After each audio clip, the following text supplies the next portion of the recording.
आज हम आप लोगों को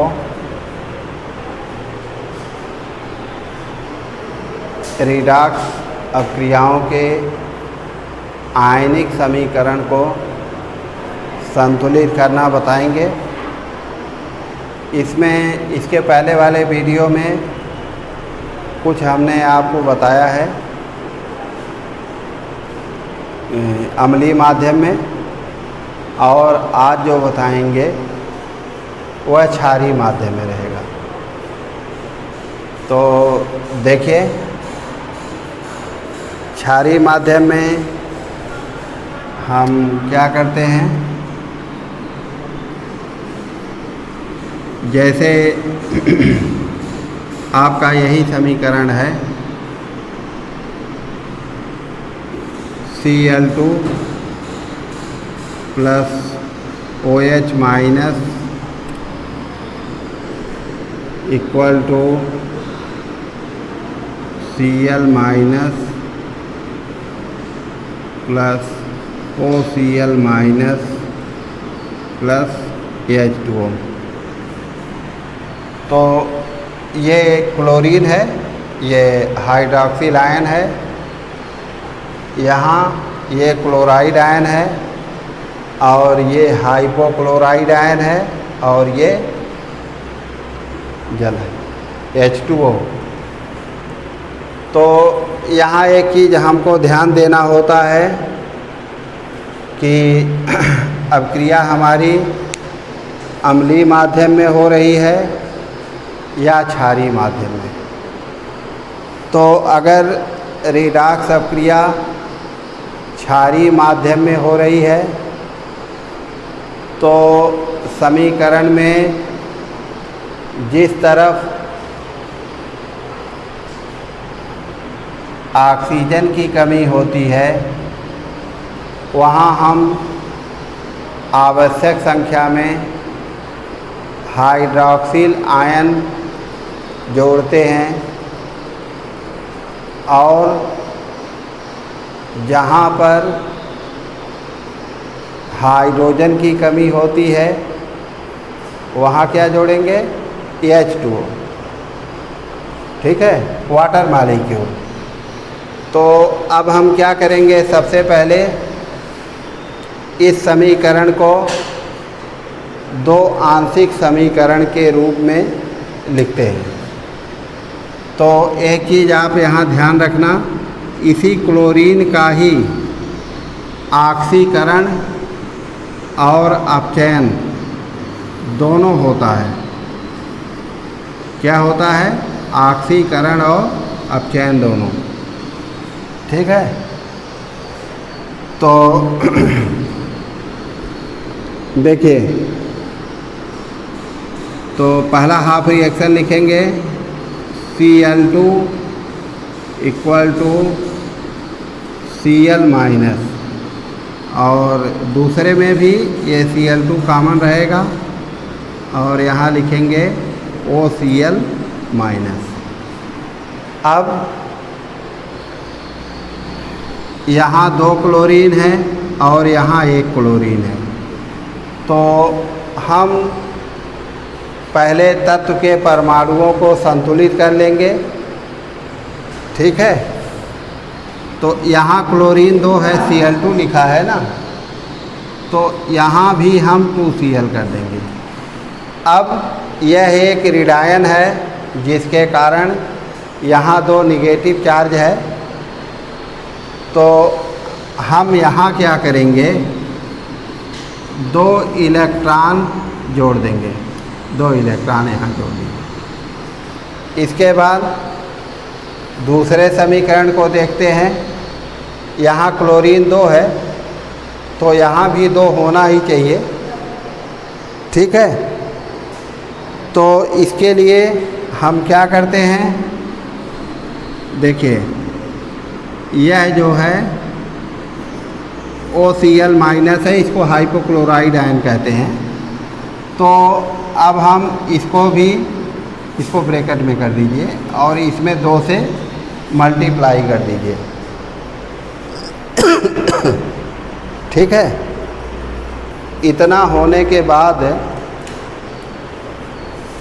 अब हम क्या करेंगे,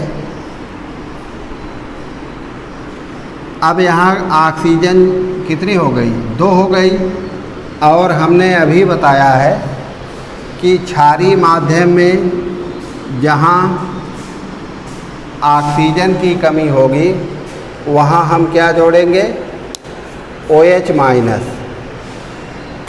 तो यहाँ 2 ऑक्सीजन की कमी है, तो अगर आप 2 OH जोड़ देंगे, 2 OH, तो आप समस्या में फंस जाएंगे। ठीक है, कारण क्या है, इसी OH से आपको वो भी बनाना है, H2O। तो इसका ध्यान रखना। अब देख लीजिए, आप यहाँ हाइड्रोजन तो बैलेंस है लेकिन ऑक्सीजन बैलेंस नहीं है। इसी समस्या से निपटने के लिए हम क्या करते हैं, जितने ऑक्सीजन की कमी होती है उसका दोगुना OH जोड़ते हैं। तो आप यहाँ जो है इसको 4 कर दीजिए। जब आप 4 कर देंगे तो हाइड्रोजन भी 4 हो गई, ऑक्सीजन भी 4 हो गई, तो इसको हम 2 कर देंगे। इसका मुख्य कारण भी यही है क्योंकि जल में हाइड्रोजन की संख्या ऑक्सीजन की संख्या के से दोगुनी है।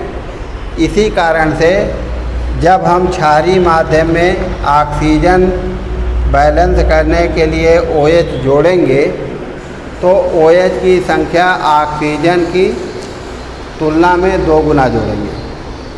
इसका ध्यान रखना। तो अब हम क्या किए, 2 गुना कर दिए। अब सब कुछ तो बैलेंस हो गया, लेकिन यहाँ पर आवेश नहीं बैलेंस है। यहाँ लेफ़्ट साइड में 4 माइनस है और यहाँ कितना है, 2 माइनस। तो आप यहाँ क्या करेंगे, 2 इलेक्ट्रॉन जोड़ देंगे। ठीक है, इलेक्ट्रॉन वहाँ जोड़ते हैं जहाँ ऋणावेश की कमी हो अथवा धनावेश की अधिकता हो। आंशिक समीकरणों में इलेक्ट्रॉन जोड़ने का यही कॉन्सेप्ट है। तो आवेश तो बैलेंस हो गया, इसमें भी 2 इलेक्ट्रॉन और इसमें भी 2 इलेक्ट्रॉन। अब आप इसको क्या करेंगे, बीजगणितीय विधि से जोड़ेंगे। तो 2 इलेक्ट्रॉन यहाँ है और 2 यहाँ है, ये कैंसिल हो जाएगा। बाकी सबको आप जोड़ के लिख दीजिए। तो ये Cl2 और Cl2 यहाँ कर दीजिए, 2Cl2 plus 4 OH minus equal to 2Cl minus plus 2 OCl minus और प्लस 2H2O। यही आपका समीकरण है। समझ में आया? एक और देखिए,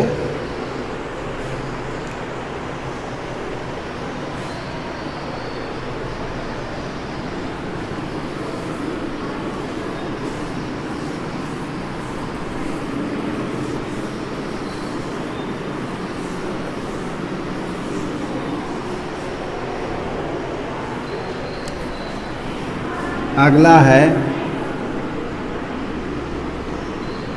ये है P plus OH minus plus H2O equal to PH3 plus H2PO2 minus. अब देखिए, यह फास्फोरस की NaOH से क्रिया है, यानी प्रयोगशाला में फास्फीन गैस बनाने का यह रासायनिक समीकरण है। ठीक है, तो उसी का यह आयनिक समीकरण है। आप पहले मुख्य समीकरण को दो आंशिक समीकरण में विभाजित कीजिए, ठीक है।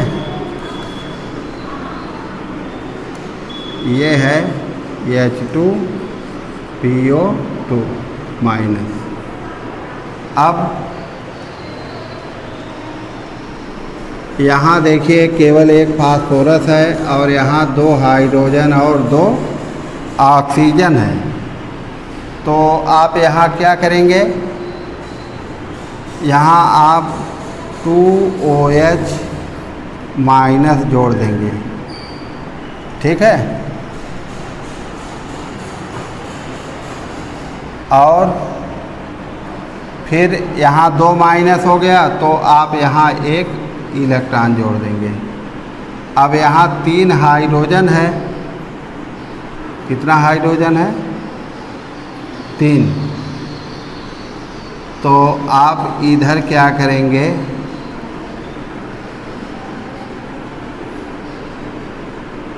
कितना OH जोड़ देंगे? यहाँ 3 H2O जोड़िए, तो 3 दूना कितना हो गया? 6 ऑक्सीजन हो गई। तो आप यहाँ जो है 3 OH जोड़ दीजिए। अब ऑक्सीजन और हाइड्रोजन का बैलेंस बराबर हो गया, लेकिन आवेश नहीं बैलेंस है। तो आप यहाँ 3 माइनस है, तो आप क्या करेंगे, यहाँ 3 इलेक्ट्रॉन जोड़ दीजिए। लेकिन इस सेकंड समीकरण में इलेक्ट्रॉन एक ही है, ठीक है। अब इसको बराबर करने के लिए आप इस समीकरण में 3 से गुणा कर दें, ठीक है। तो इलेक्ट्रॉन दोनों में बराबर हो जाएगा और फिर आप इसको जोड़ के लिख दीजिए, ठीक है। तो लिखिए P और P यानी 2P हो गया, 2P और प्लस यहाँ 3 दूना 6 OH और 3 OH उधर है, यानी यहाँ 3 ही OH लिखिए, क्योंकि उधर वाला इधर लाएंगे तो माइनस में हो जाएगा, लेस में हो जाएगा। और प्लस 3H2O ये हो गया। अब इसके बाद आपका PH3 3 हो गया प्लस H2PO2 माइनस, ठीक है। तो यही आपका बैलेंस समीकरण है। देख लीजिए सब कुछ इसमें बैलेंस है, कहीं से कोई वो नहीं है। और जहाँ नहीं समझ में आएगा आप लोग बताइएगा, कमेंट में बता देंगे, ठीक है। वीडियो ध्यान से देखना।